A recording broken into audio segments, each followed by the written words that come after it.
like to turn it over to Billy Goat Davis here, who I went to high school with, and we were in a band in high school. But he's done so many interesting things with his career here in the United States and over in Europe, and all kinds of different bands and whatever, Bill. So just go with it. Got that on me. Okay. Me.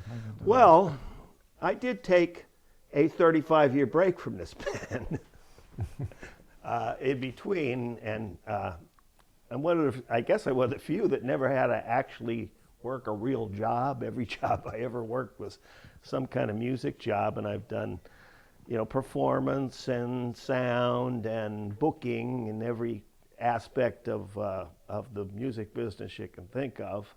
We did a lot of local bands. We did the Big Chill, which was a 60s band. We put that together because they already knew those songs. We waited long enough until they became oldies. Then we didn't have to learn anything new. So we did that for about 10 years and played the local bar circuit, which was every bit as interesting as what they're telling us here. And then I switched over to a Cajun band called Zydeco. And it was I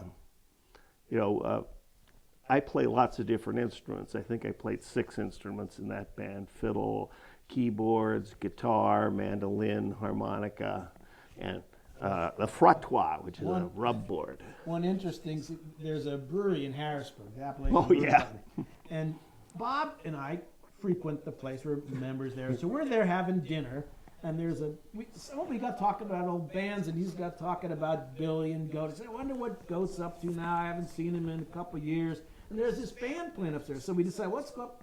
So we go up, and who the hell is it? But it's Zydeco. It's Billy's playing down in Harrisburg. It was coincidental. And then we got talking. That's partly when we got back in touch, and you wound up. Yeah. Was that the 9/11 one? Yeah, it might have been. Yeah. I thought that We was a played beer whatever. festival or something.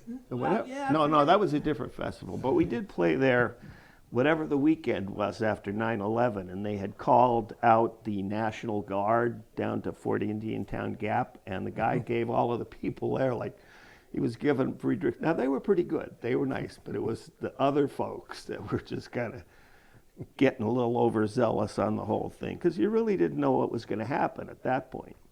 And we're playing in front of the state capitol with the flag at half-mast and all of this. And they said, could you sing God Bless America? And I said, okay. And so I get at the piano, I give it the Ray Charles God Bless America, and the place goes wild. And then they start with, play it again. So I had to play it 3 times. And So you more recently had a jazz band, and you've been in a country band playing the steel guitar, right? I'm in the country band right now, and in the called Boots and Bangs. Oh, that sounds Mark that down, Boots and Bangs. And I play pedal steel, I play mandolin and banjo in that band. And I had a jazz band right before that where I was jazz guitar and singing, and you wonder why there aren't too many people playing jazz guitar and singing, because it's really hard.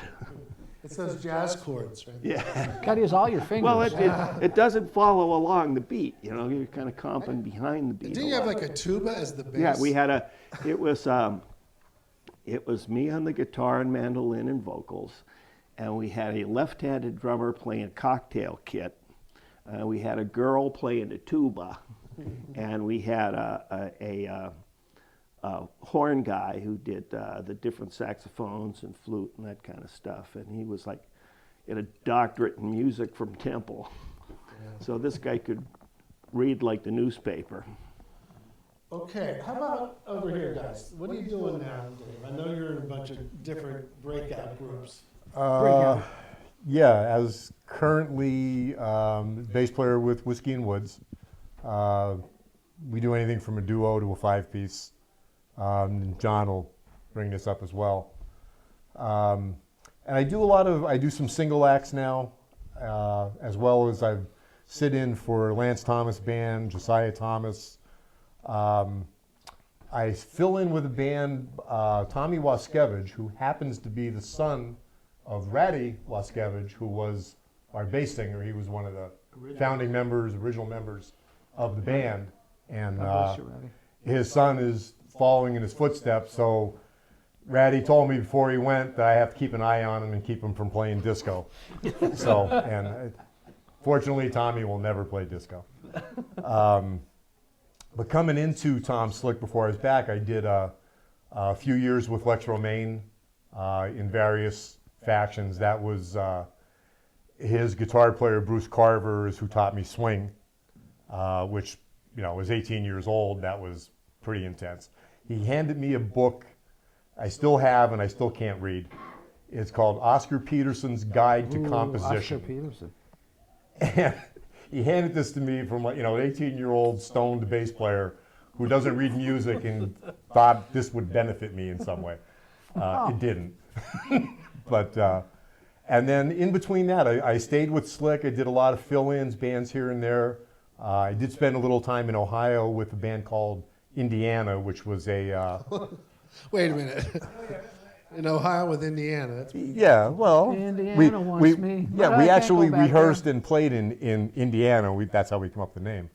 But a very good group of musicians. A drummer from Chicago, a guy named Dave Meadows, a tremendous multi-instrumentalist.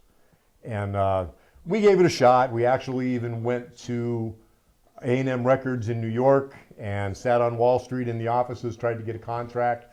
Met Boyce and Hart while we were trying to go That's through cool. all this. That's cool. Just couldn't seal the deal. There was so much talent around at the time, and we just didn't make the cut. But it was a lot of fun, right? We had a lot of fun doing it. So then in between that, it was just a matter of going from band to band. I'm lucky my phone rings. I get a lot of fill-in work, so. Yeah. Let's bounce back over to Jack. Now, Jack has a background in not only rock and roll, but in opera and choral singing.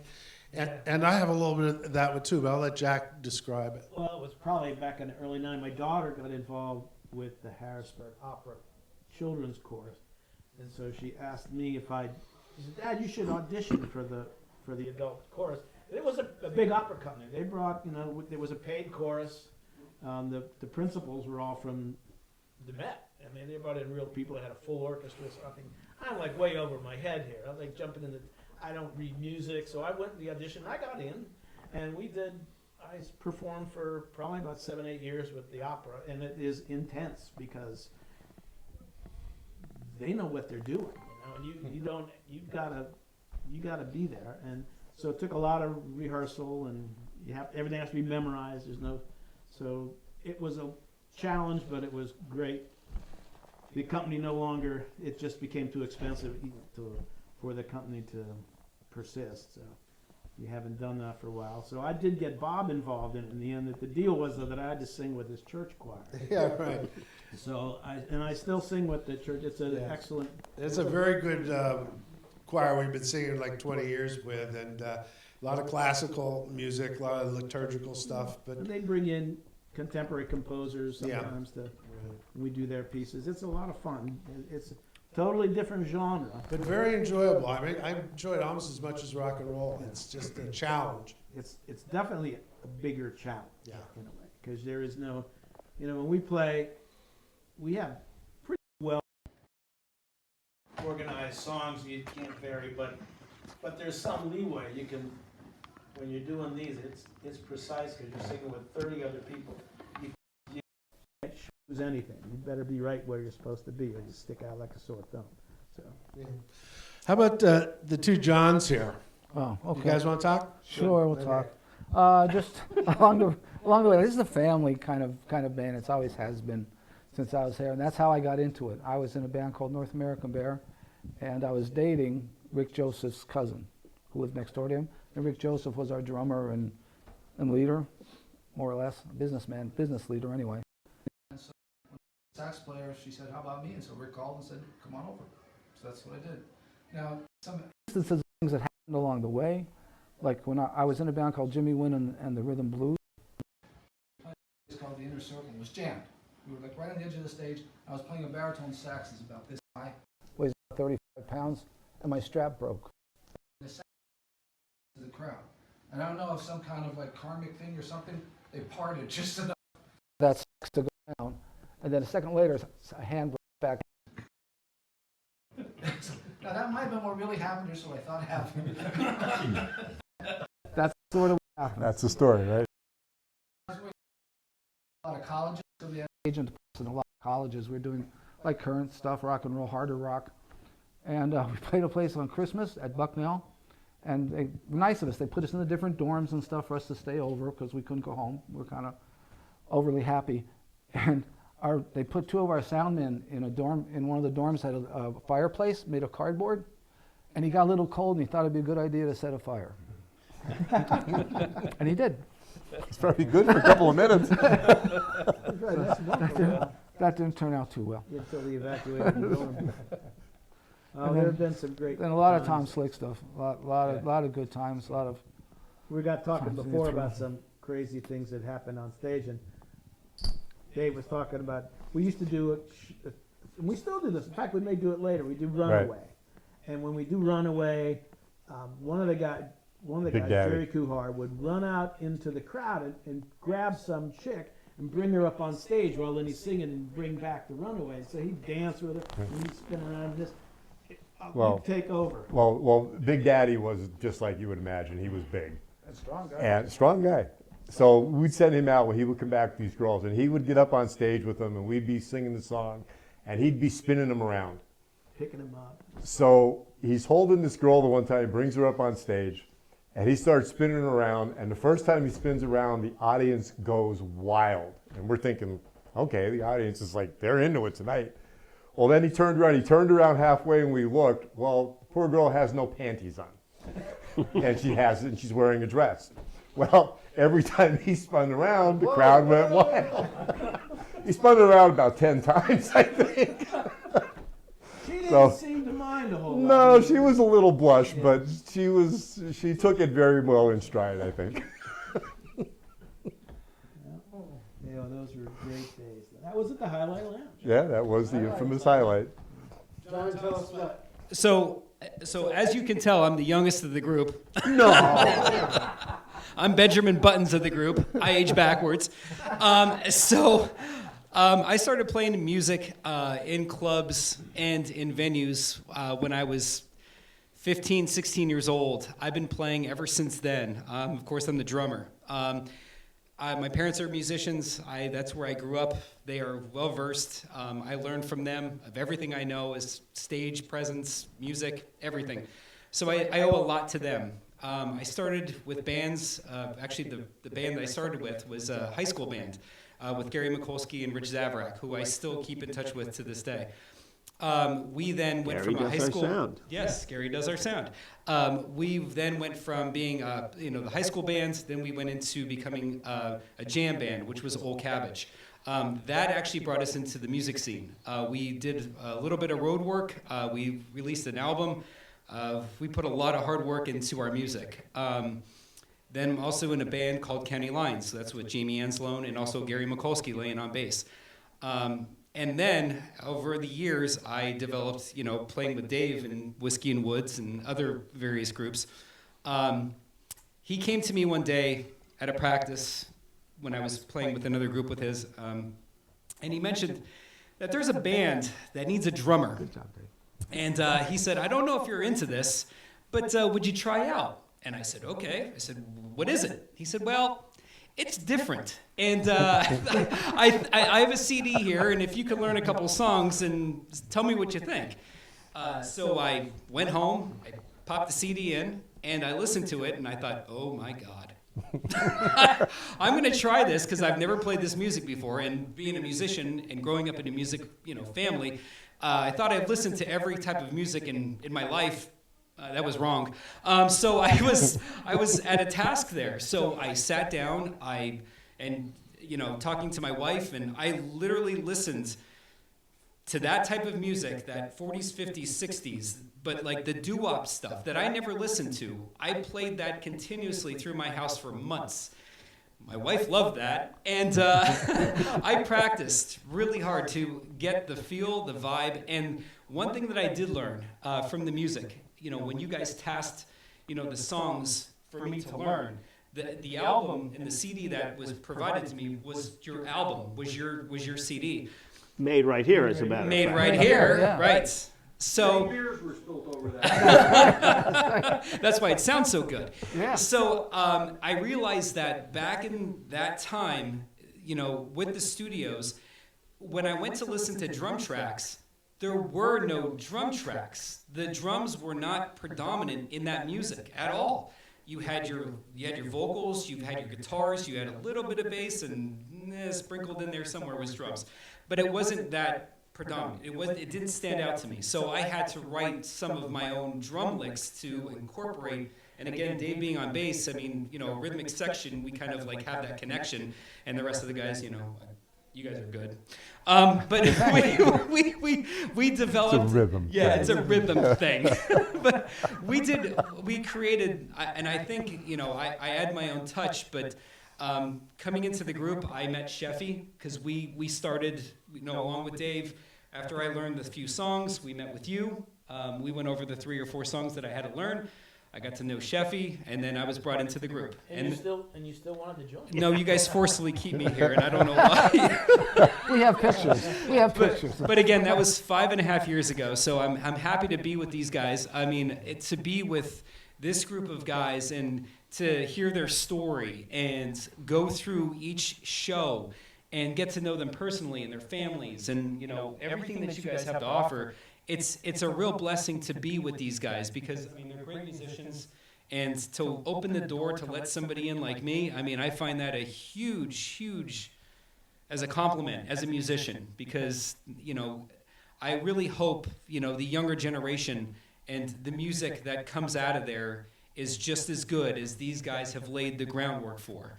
So that's my story, and I'm sticking to it. We're blessed to have you with us. Thanks, man. guys. I appreciate it. You're a quick study, though, John. Really. Now I know though Hey. we've been very Sure. blessed with the musicians that have gone through Yeah, our wow, band. absolutely. Yeah, I mean, aside from having Rick as a drummer for decades, we had Randy Nichols came in for a little bit, Marywood Grage, percussion major, amazing player. We had Matt Farrell, who was a Zeppelin player. I mean, for him to come from rock to doing, he used the Shield Like because heavy rock. he played so heavy, and George Rittenhouse did too. I mean, these guys were like, give them hammers. I mean, they just beat the drums. And we've gone through that, and even keyboard players that we've had was Crazy Steve Herr. Oh, what And we- happened to Steve? Unfortunately he passed away, but he sorry to hear that. yeah he We used to lug his B3. he had a full Hammond B3 with Leslie, and We were young then. Oh, We couldn't God lift it. We almighty. couldn't get it in there. I met him at Penn State when we were there, and he had this hair. Remember the hair? And you would look at him and you would never think, but in between songs, we'd be doing, Yes Roundabout and Starship Trooper and all these things, and he would just go absolutely wild. But he was classically trained, and that was the thing. When he got into playing, he was just amazing. But then he would lower himself and do what we were doing, and it was great, We've had a lot of Sheffy, would you tell us the story about going to New York City to fix an amp? Okay, first of all, elaborating on Dave's story with the skit with Big Daddy Kuhar, I was at the party on the patio. Everybody's familiar with that at the casino in the summertime. And this woman now comes up to me and she says, "You're in a Tom Slick band." And I said, "Yes." And she goes, at the highlight, she goes, "You guys picked me up and did that skit with me with the prom skit." And like that's like 100 years ago. And she goes, "I'll never forget it. I'll never forget it." So I just thought that she never forgot it, and it was so cool that I never forgot. We never forgot. Yeah. And speaking to John Henry, after the Tom Slick band, me and John had a band called Dutch Street, which was somewhat successful, and it was a very good band. We had that band for like 4 or 5 years. And then Bob wants me to go to this next story. I was fortunate enough to befriend a gentleman named Cesar Diaz, who was Eric Clapton's amplifier repairman. And So I'm down Caesar's house one day. He lived in Stroudsburg, and he gets a phone call, and he's on the phone, and he's a happening guy. He had gold records on the wall. He's the real guy. So he hangs the phone up and he goes, "Do you want to go to New York?" And I said, and he goes, "I have to fix Clapton's amplifier." And he goes, "You'll get to meet Eric Clapton." And so we got in the car and we went to New York. So we go in the studio. And this is very bizarre. I'm going to tell you the story. We go in the studio, and the first thing they said, like, I'm not allowed in the studio because I'm nobody. And the first thing they said, "Don't say anything." I said, "No, I know. And they said, "Don't say." I said, "I'm not going to say a word."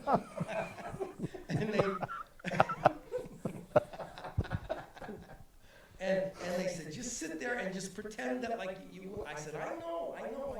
And Caesar goes, "Where's Clapton?" And he's buying shoes. Oh, jeez. And the guy goes, "Okay." He goes in, and so Caesar went in the room, and in the studio, there's Clapton's amps, Strat, and everything is just like you think it would be, and it was there. And so this guy, this sound engineer goes, "Do you like Genesis?" And I said, "Actually, no." And he goes, "Good. If you did, I'd throw you out of here." Because we don't like Genesis. We don't like. And I thought, wow, that's weird. But he said that. So I answered.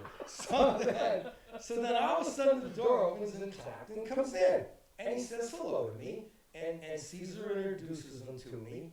And then they go in the room, and he's going, "There was a short and one of the wires." So he starts to play, and the amp sounds good. The amp sounds just like you would, and he gives me a pick. He gives me a pick from his amplifier. He had like a petri dish with half a dozen picks on it, and he gives me one. And of course, I still have it. I have it framed on the wall. So that's it. So then we came home. So then we went to get a couple hoagies, and then we came home. Sheffield, what year was it? That was 1987. 1987. Yeah, that was 1987. Well, we had when I was with the Zydeco band, Zydeco, we traveled and toured a lot, and we did a lot of opening acts for different people, and we had some funny things with some fairly famous people. It's a 60s band that I probably should not name, but it's going to be them, then us, then them, then us. And we thought, we had several CDs out at the time. We thought, well, we're going to be the last one, we'll sell lots of CDs. And they get up and they get out, they're playing all their hits, and they were playing to tracks, and they're playing all their hits, and they get off the stage and we go like, "Wow, guys, that was great." He says, "What are you going to do for your next set?" And they said, "Next set?" I says, "Yeah, we come on, and then you guys come on again." He goes, "Oh, we can't. We just have up tracks. We got to play them." So they come out, and Midnight Confession. In our Midnight Confession. They came back and played the exact same set in the exact same order the second time and cleared the room, so we didn't sell anything. We came out to an empty field. But we had a lot of... Milli Vanilli. Yeah, we had a lot of... Sheffy and I used to do that. We used to play